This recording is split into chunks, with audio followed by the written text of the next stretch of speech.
kita aja. Fokuskan sama kita.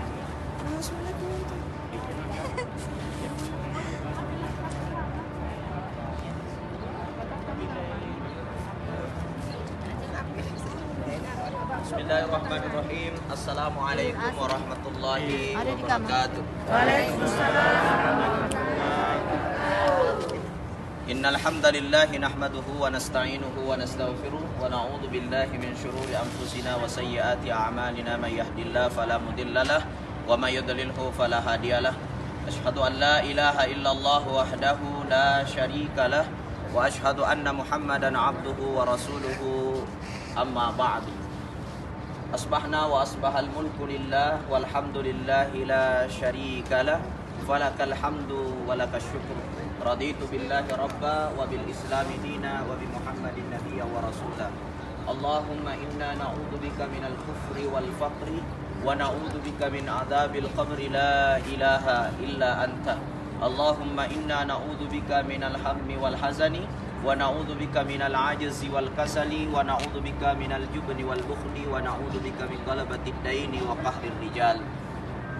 Bapak Ibu, para tamu-tamu Allah Subhanahu wa taala, para duyufur rahman, Aslam Tour and Travel dengan sahabat Rizkiatur yang sempat hadir pada pagi yang sangat cerah ini, di pagi yang berkah ini, dan insya Allah keberkahan pagi di kota Rasulullah Sallallahu Alaihi Wasallam ini membuat kita akan semakin bertawajuh, semakin kita meresapi, mendalami bagaimana perjuangan Rasulullah Sallallahu Alaihi Wasallam sehingga daerah ini menjadi daerah kecintaan seluruh kaum muslimin yang beriman kepada Allah Subhanahu Wa Taala dan mendambakan kebahagiaan nanti kekal di akhirat insyaallah rabbul alamin. Oke Bapak Ibu dirahmati Allah Subhanahu Wa Taala, saya Asmar Lambo memohon maaf yang sebesar-besarnya bila selama ini mulai dari keberangkatan kita sampai saat ini ada hal-hal yang kurang berkenan, mungkin tutur kata kami atau kekurangan daripada pembimbing kami, atau ada ketersinggungan antara kita disebabkan karena mungkin kelalaian dari pihak travel. Kami mohon maaf yang sebesar-besarnya karena itulah posisi kami sebagai makhluk yang tidak terlepas dari kekurangan. Karena memang Rasulullah sudah melegalitaskan dalam satu hadis itu bahwa al-insanu mahallul khata' wan nisyan. Manusia itu adalah tempatnya salah dan lupa. Kalau dia salah lupa itulah manusia. Kalau salah terus itu setan namanya. Ya, kalau benar terus ya malaikat namanya. Ya, kayak kita ini manusia pernah benar, pernah salah. Ya, siapapun dia. Cuma kita ini disuruh bagaimana kebaikan kita lebih berat daripada keburukan kita. Karena nanti di akhirat itu manusia akan menghadapi namanya yaumul hisab, hari perhitungan, ya, di mana di situ dihitung dan ditimbang amal-amal kita, entah lebih berat amal kebaikan kita atau amal keburukan kita. Maka kita sangat berharap Bapak Ibu yang hadir, mudah-mudahan kita semua setelah keluar dari tempat ini nantinya semua dosa-dosa kita sudah diampuni oleh Allah Subhanahu wa taala. Karena ada satu hadis Rasulullah mengatakan man qama ramadhana, siapa yang menghidupkan bulan-bulan Ramadan itu, ya, imanan wahtisaban, dengan iman dan niat tulus hanya karena Allah, ya, ghufira lahu ma taqaddama min zambi, maka Allah pasti akan mengampuni dosa-dosanya yang telah berlalu. Menghidupkan bulan Ramadan termasuk berumrah di bulan Ramadan. Menghidupkan bulan Ramadan termasuk bagaimana mengumpulkan harta kita, mempersiapkan jiwa kita, meninggalkan anak-anak dan istri kita, anak-anak dan keluarga kita, meninggalkan rumah kita, meninggalkan pekerjaan kita, meninggalkan toko kita. Untuk apa? Untuk datang ke tanah suci Makkah dan Madinah Al-Munawwarah ini. Tentunya niat hanya satu, bagaimana kita mendapatkan keberkahan, keselamatan, kenikmatan dari Allah Subhanahu wa taala. Bapak Ibu dirahmati Allah, bila kita ingin mentadabburi arti dari sebuah dosa dan arti dari sebuah pahala, itu memiliki makna yang hakiki, makna yang sangat dalam. Sering saya memberikan pengertian yang sangat dalam kepada seluruh Bapak Ibu dirahmati Allah apa itu dosa dan apa itu pahala. Ya. Kira-kira Bapak Ibu yang hadir di sini ada dari Parepare, dari Bone, ada dari Makassar, apalagi dari Sengkang, Ada jengkang. Jakarta, ya. Coba kalau Bapak Ibu saya tanya, apa itu dosa? Hah? Kesalahan Apa yang dosa? berbuat yang sifatnya negatif. Kesalahan. Kesalahan. Oke. Jadi ada mengatakan dosa itu melaksanakan sesuatu yang melanggar dari apa yang Allah perintahkan. Ya. Oke. Apalagi masih ada? Dosa selalu berbohong. Oke, dosa itu. Ya. Ya. Ya. Berjanji tidak Ah, ditepati. selalu mengkhianat. Oke, mengkhianat, pembohong, curang, Ya. zalim, semua itu adalah dosa. Ya. Ya. Akan tetapi yang ingin saya sampaikan di sini, definisi dosa itu adalah susah. Ya. Jadi dosa itu artinya susah. Iya. Pahala itu artinya nikmat. Itu arti hakikatnya. Arti maknawi hakikinya. Jadi maknanya dosa itu adalah susah. Pahala nikmat. Jadi kalau dosa yang dilakukan orang pasti outputnya adalah susah. Ya. Pasti hasilnya adalah susah. Apa dalilnya? Allah berfirman dalam Al-Quran, وَمَنْ أَعْرَضَ عَنْ ذِكْرِي فَإِنَّ لَهُ مَعِيشَةً ضَنْكًا وَنَحْشُرُهُ يَوْمَ الْقِيَامَةِ أَعْمَى. Siapa manusia yang jauh dari Allah, siapa manusia yang melaksanakan apa yang dilarang oleh Allah, siapa manusia yang tidak ingin melaksanakan apa yang diperintahkan oleh Allah, siapa manusia yang suka bohong, mengkhianat, berbuat jahat, menghina orang, fitnah, ghibah, maka apa kata Allah? Fa inna lahu ma'isyatan danka. Pasti hidupnya akan disusahkan oleh Allah. Pasti hidupnya akan disempitkan oleh Allah. Wa nahsyuruhu yaumal qiyamati a'ma. Dan lebih siksa lagi di akhirat, mereka dibangkitkan dalam keadaan buta dan terhina. Mereka akan dibangkitkan dalam keadaan tersiksa. Artinya apa? Dosa itu artinya susah dunia, susah akhirat. Itu artinya, Mas. Ya. Jadi bahasa kasarana padek megi dosa, padek megi susah. Nah itu. Ya kalau ada orang banyak susahnya, banyak dosanya. Sama dengan kita duduk-duduk di sini, Pak. Kalau ada orang tidak tenang perasaannya dengar saya cerita, itu tanda-tanda banyak dosa itu. Masuk waktu itu. Nah, itu. Jadi dosa itu artinya susah. Alhamdulillah, katanya semua senang berarti bakuraman dosa. Jadi semakin banyak itu semakin banyak kita merasa susah, itu semakin banyak dosa sebenarnya. Iya. Makanya itu dalam Al-Quran ada kalimat ala inna awliya Allah la khawfun alaihim wa la hum yahzanun. Sungguhnya orang yang dekat dengan Allah itu la khauf, tidak ada rasa khawatir di hatinya. Wa la hum yahzanun, dan kesedihan itu pun hilang darinya. Kenapa? Karena kesusahannya diangkat oleh Allah Subhanahu wa taala. Saya berikan contoh, Pak. Orang yang banyak pahala pasti banyak nikmat. Kenapa? Karena dia dekat dengan Allah. Ya, dia dekat dengan Tuhannya, dekat dari penciptanya, dia tidak amatiran. Dia hidup dengan kalimat inna sholati wa nusuki wa mahyaya wa mamati lillahi rabbil alamin. Sesungguhnya salatku, sesungguhnya amalku, sesungguhnya hidupku, sesungguhnya matiku lillahi rabbil alamin. Saya serahkan semua kepada Tuhan yang Maha Kuasa, Tuhan seluruh alam. Tidak ada susahnya, ya. Jadi boleh saya tambahkan, sesungguhnya corona, sesungguhnya tidak masuk rauda, sesungguhnya hotel jauh, sesungguhnya apa saja aku serahkan kepada Tuhan. Sudah, senang perasaan. Ya, katanya dekat aja hotel. Cuma kebetulan memutari perempuan. Ya. Nah, siapa suruh selalu bilang, katanya diangkat kaki kiri digugurkan dosa, diangkat kaki kanan diangkat derajat. Maka dari itu semakin jauh hotel semakin bagus. Rasulullah saat mengumumkan di sini, Pak, di Madinah, apa kata Rasulullah? Semakin jauh langkah menuju ke masjid, maka semakin dekat surga. Apa kata Abu Bakar As-Siddiq? Ya Rasulullah, bolehkah saya angkat rumahku sejauh-jauhnya dari masjid ini agar saya langkahnya lebih besar? Kalau kita ya marah-marah kalau udah jauh dari hotel, kan begitu. Capek kaki. Jadi jemaah dirahmati Allah, itu tidak penting untuk kita. Intinya bagaimana kita mensucikan hati kita. Ya, saya berikan sebuah contoh, Bapak Ibu dirahmati Allah, orang yang banyak dosa dan banyak pahala. Orang yang banyak dosa pasti ingat Tuhan, ya. Dan orang yang banyak pahala pasti ingat Tuhan. Betul tidak? Ya. Orang yang banyak dosa pasti lupa kepada Tuhan. Ada penjual, dua-duanya ini adalah penjual di pasar, ya kan? Penjual yang satu selalu ingat Tuhannya, penjual yang satu selalu nipu orang. Pasti perbedaannya sangat jauh, walaupun hasil orang yang selalu menipu banyak. Ya, saya berikan satu contoh. Seorang yang menjual di pasar ini ingat kepada Tuhan, belum ada pembeli dia dapat, apa dibilang? Alhamdulillah, saya masih sehat, ya kan?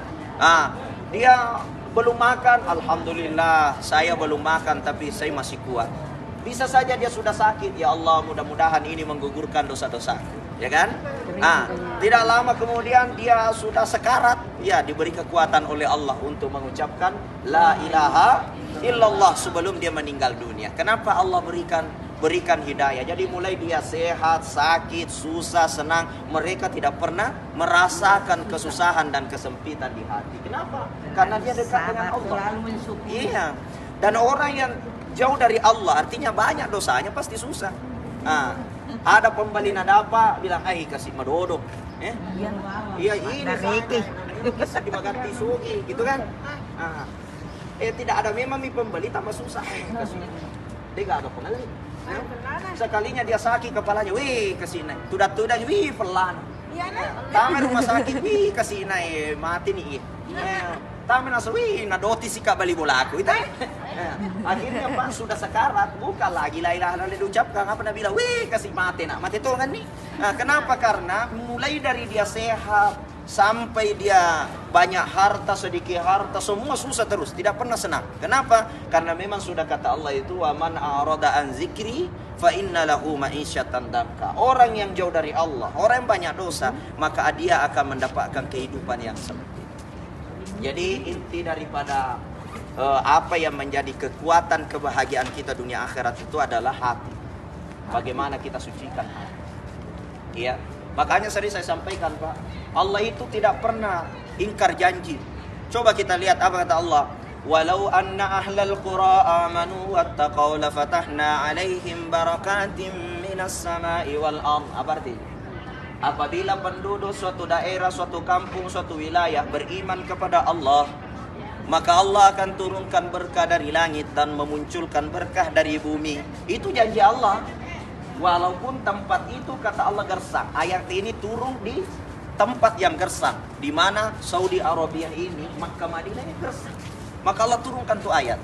Kalau kamu ingin bahagia, sejahtera, bukan memperbanyak harta, ekonomi, bukan itu inti utama. Tapi apa? Walau anna ahlal qura amanu wattaqau. Apabila kau membangun iman dan takwamu di daerah itu, maka saya janji akan turunkan berkah dari langit dan memunculkan berkah dari segala penjuru. Itu janjinya Allah Subhanahu wa taala. Dan kita bisa melihat Bapak Ibu, di kampung kita apa yang ditanam semua bisa tumbuh. Di sini perjalanan dari Jeddah ke Madinah, dari Madinah ke Makkah semua cuma batu. Tidak pernah kita lihat pohon pisang, betul? Tidak pernah kita lihat pohon mangga, tidak pernah kita lihat tanaman padi, buah apel, nggak pernah kita lihat pohonnya di sini. Tapi apa yang kita inginkan buah-buahan di sini, pisangnya lebih bagus daripada pisang di kampung kita. Apelnya lebih bagus daripada apel di kampung kita, betul tidak? Makanannya lebih bagus daripada makanan-makanan di kampung kita. Tumbuh semua, bukan di sini tumbuhnya, di daerah orang, tapi segala penjuru memasukkan di sini, Pak. Pisangnya diimpor ke sini, apelnya diimpor ke sini, semua datang di sini. Dan lebih hebatnya lagi di Indonesia, bukan kita membandingkan. Di Indonesia kita tanam padi, gula yang datang. Ya, coba kalau makan nasi, bilang dokter jangan makan nasi ya, nak mentandri gulamu. Nah, sebagai malena mega madu ikut dokter, nah tidak boleh makan nasi, biar banyak uangmu, karena tinggi gulamu. Apa boleh ku makan? Apa nama makan ayammu itu saja boleh kau makan. Nah, barang lemah di bawang. Kita tanam padi, cuma apa namanya gula yang datang, Mas. Subhanallah. Ya, subhanallah, Pak. Kita pelihara kambing, kolesterol yang datang. Napi matu ya Ronita bembe nasa kolesterol. Ya, tadi malam saya pergi makan kambing sama Pombe, Masya Allah. Ya, tapi mungkin sudah tidur pemaji tidak sampai hadir lah ya. Subhanallah. Kenapa tidak dipanggil-panggil? Dipanggil cuma ketiduran sama kita, aku mengganggu. Jadi seperti itu Bapak Ibu. Keberkahan itu Allah janjikan apabila penduduk suatu kampung itu beriman. Ya. Jadi ini bisa menjadi pelajaran dalam rumah tangga juga begitu Bapak Ibu. Apabila rumah tangga dibangun dengan agama, bangunkan anak kita untuk sholat, bangunkan anak kita untuk ibadah, insya Allah rumah kita ini akan diberkahi oleh Allah. Kenapa dibangunkan atas dasar iman dan takwa? Kebanyakan kita kenapa hilang berkah, walaupun di rumah begitu banyak harta, begitu banyak perkakas, tapi tidak ada ketenangan karena tidak pernah dibangunkan anak kita dengan sholat. Coba lihat sekarang ibu-ibu, oto nona masih sekolah, betul tidak? Oto nona kiro bingkungit aja kuat.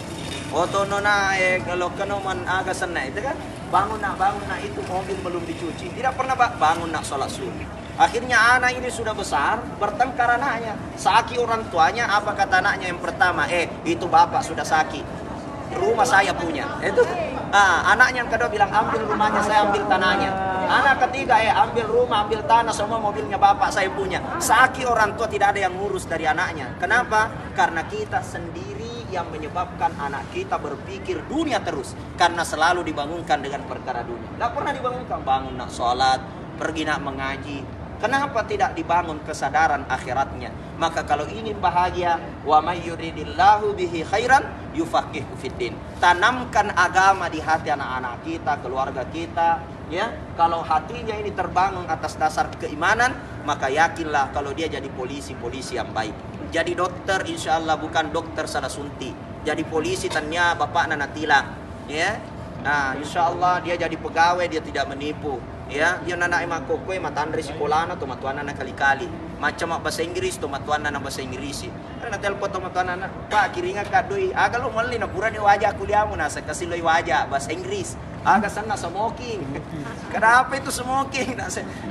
Itu smoking bahasa Inggris. Melo matole makaluru habis uangnya. Orang tuanya di bahasa Inggris, maga macalado bahasa Inggris, anak degaga tepeuna. Nah, ini bangunkan iman anak-anak.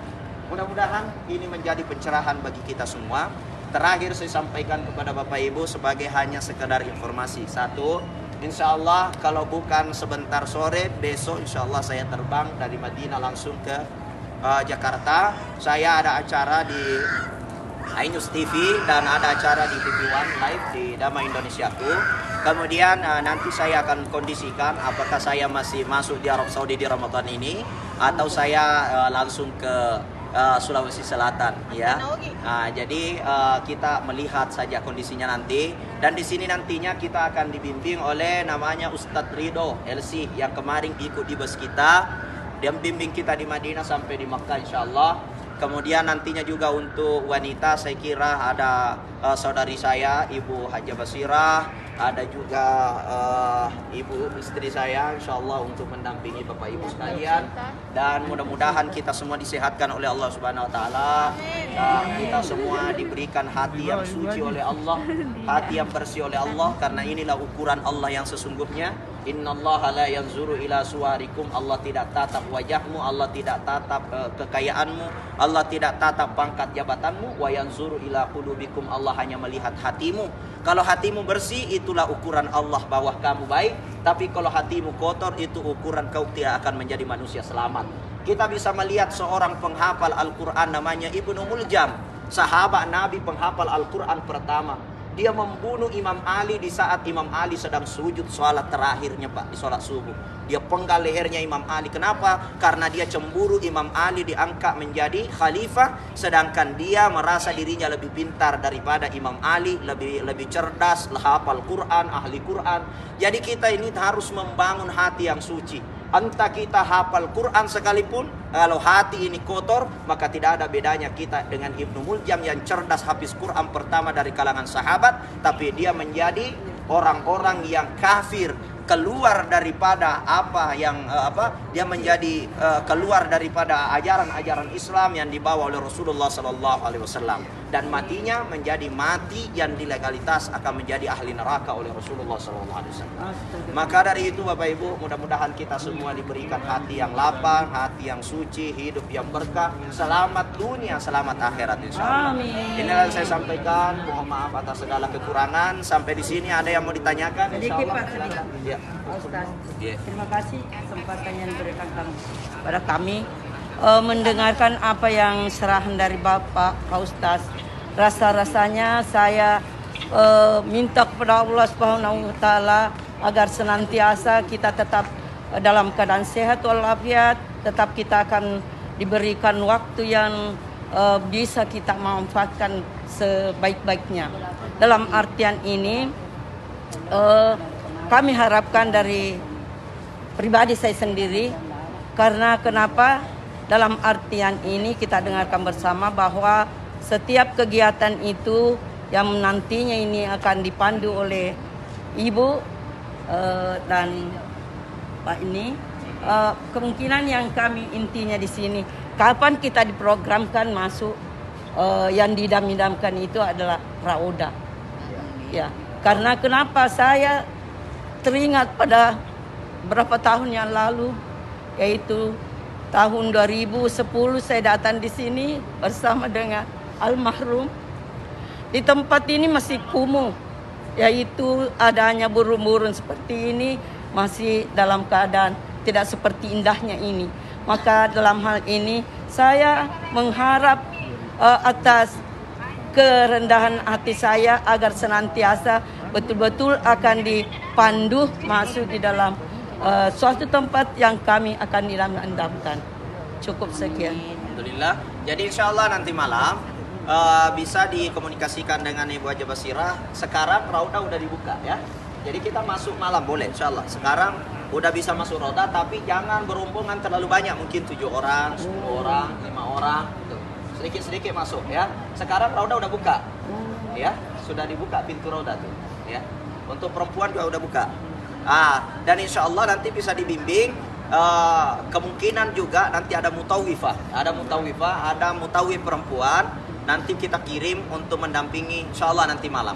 Ya, kita komunikasi kalau dia tidak berkesempatan, insya Allah bisa sama Ibu Haja Basirah atau dengan Ibu ya. Insya Allah. Saya kira seperti itu. Masih Pak, karena kita ini termasuk haus dalam artian selalu ingin mendengarkan fatwa-fatwa. Dalam artian itu kalau bisa sih ada waktu-waktu yang diulangkan untuk memberikan hal-hal semacam itu. Insya Allah kita ada di sini ustadz yang lebih berkompeten dalam ilmu agama ya. Insya Allah dia akan mendampingi kita. Namanya Ustadz Ridho insya Allah. Ya. Oke, masih ada pertanyaan tadi? Itu dia perhubungan tadi Nanda semua tanyakan. Oh ya, Rauda. Ya kami sudah berkumpul di sini karena kalau lewat WA banyak. Jadi nanti kita sampaikan nanti malam mungkin jam-jam sudah tarawih ya. Kita di jam 12 atau jam-jam 1 kita sudah bisa kumpul, kita mengarah menuju Rauda. Tapi ada juga kalau sudah sholat subuh ya? Ya. Sudah sholat subuh Bapak. Banyak sekali Pak. Aku kumpulnya di lobby hotel. Dari lobby hotel. Enggak, tapi Nanti jam 12. Ya. Di 25 kan sedang lihat Muhammad Rasulullah. Ya. Memang. Pertama kalau dia di bawah jam 12 kan orang masih sholat banyak orang sholat. Kan ada sholat macam-macam dalam kan. Jadi di jam 12 ke atas itu lebih enak. Iya. Ya. Yang kedua tengah malam itu nanti kita sampai di Rauda itu mungkin di jam 2. Jam 2 itu waktu mustajab. Kata Nabi doa fi sulusil lail yuqbalu doa alaikum.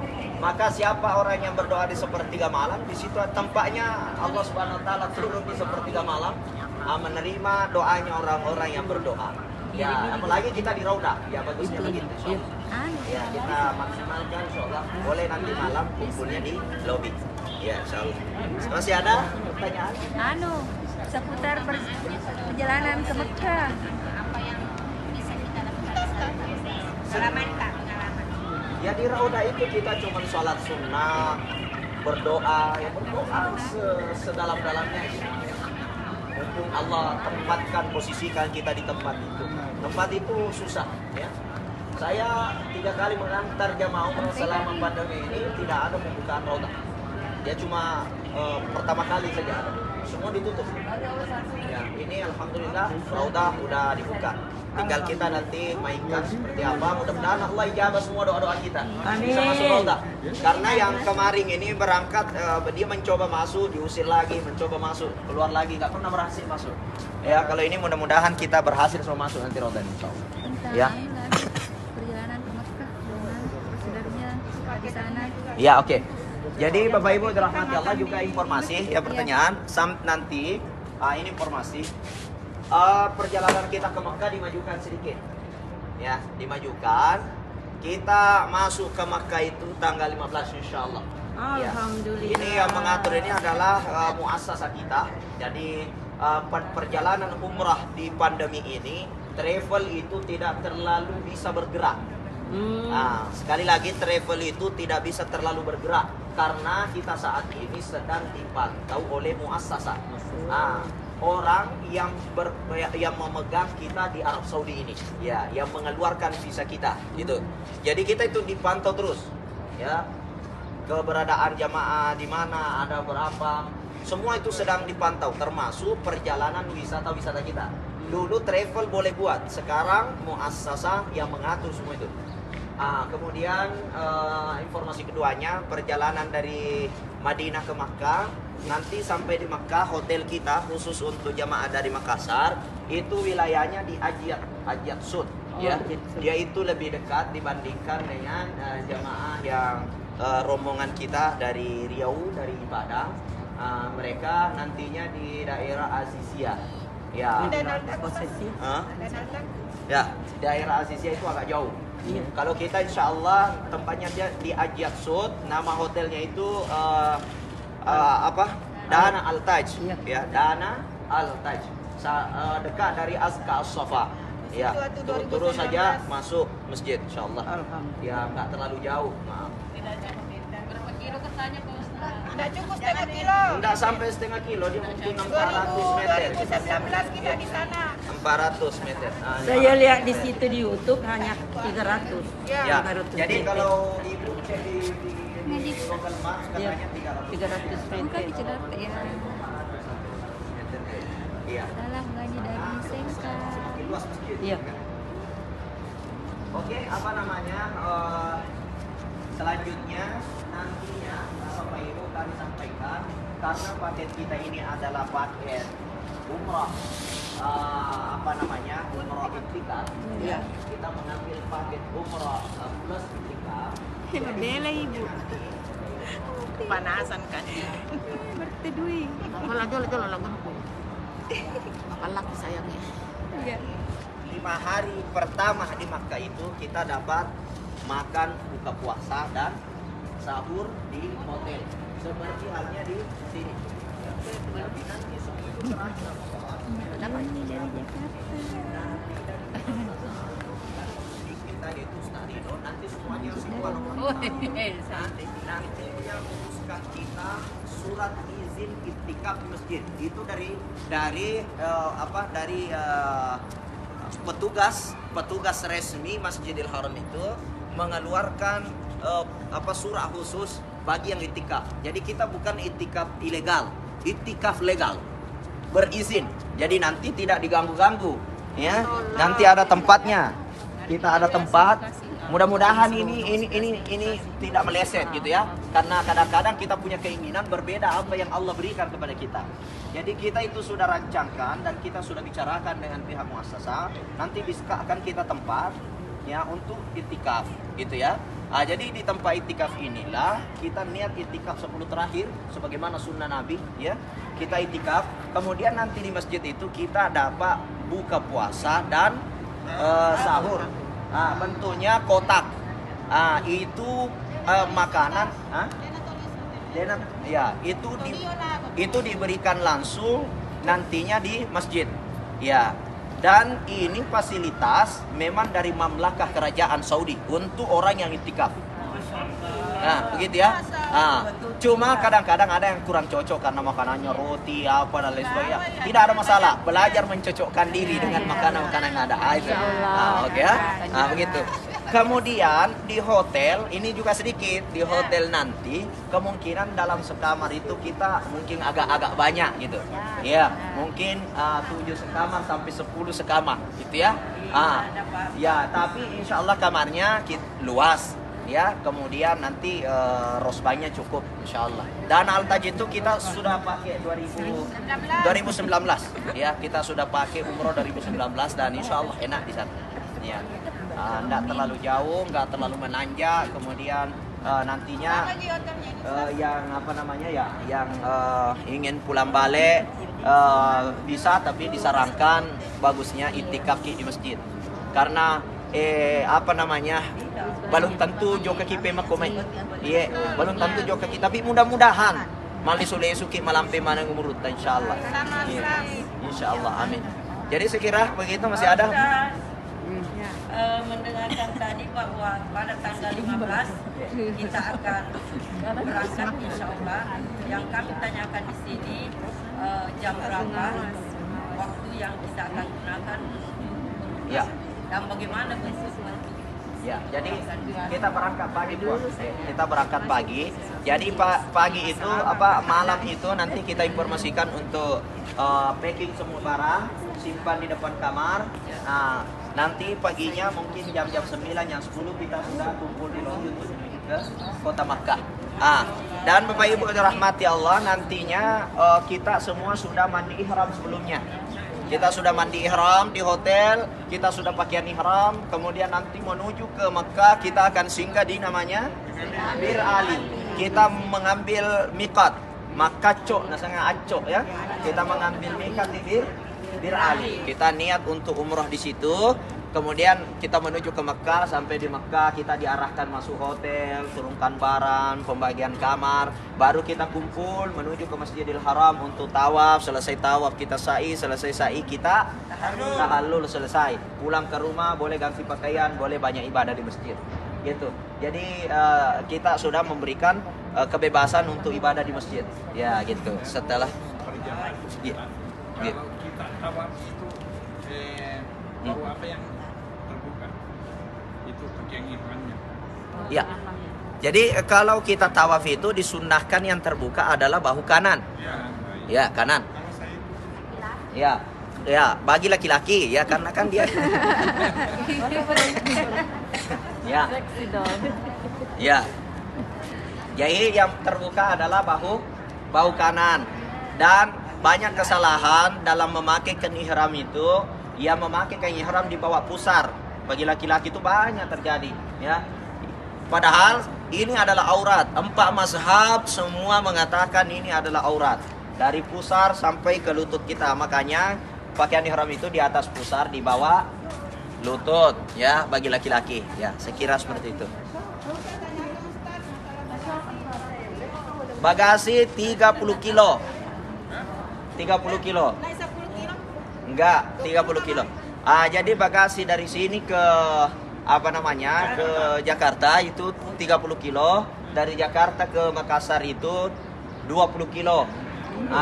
Akan tetapi mudah-mudahan kita ini bisa mengambil paket L-on pada saat kita berangkat. Seperti kita berangkat, tidak turun lagi bagasi di Jakarta. Ya, kalau tidak turun tetap bagasinya 30, tidak ada tambahan. Jadi kita berdoa mudah-mudahan L-on. Ya, jamaah yang kemarin pulang ini, yang pas kita pulang dia datang begitu, dia L-on. Jadi tidak kena lagi cas bagasi di Jakarta. Jadi mudah-mudahan L-on juga kita semua nanti. Ya, itu dari layar. Tapi kalau misalnya potongannya kolingnya itu tidak tertentu, yang penting jangan lewat 30 begitu. Ya, jangan lewat 30. Biarpun Insya Allah. Kemudian nanti Bapak Ibu tolong pada barang kita ditulis, jangan lupa tulis UPG, nama nomor HP. Sekali lagi, UPG, nama nomor HP. Kenapa? Sampai hari ini yang jemaah kita pulang pada saat kita berangkat, dia pulangnya kemarin, itu masih ada 3 orang belum dapat barangnya. Ada yang beli oleh-oleh 1 bungkus, semua oleh-oleh dia ada di situ. Sajadah apa sudah catat namanya, semua orang mau kasih. Sampai sekarang belum ditemukan. Nah, dan sampai sekarang belum ada, sudah 3 hari belum ada itu barang. Jadi nanti tulis UPG, nama nomor HP. Ya. Oh iya, jalannya nggak usah ya. Yang itu yang penting. Seandainya lewat dari itu, bagaimana langkah upaya kita agar barang itu kita Tidak tetap dibongkar atau kita. Ya, tetap bisa berangkat, tapi harus dibayar. Bayarannya itu sekitar 200.000 per kilo. Wow, keren banget. Makanya nantinya tolong diusahakan barangnya di fresh 30 kilo. Kalau memang ada lebihnya, enggak apa-apa, kita mungkin saya berdua ini kebetulan barangnya cuma 25 kilo, berarti bisa tercover, pastikan begitu ya. Ram, mana? Sudah Kan masalah biar berapa leginya. Tapi ini antar Jakarta yang Makassar.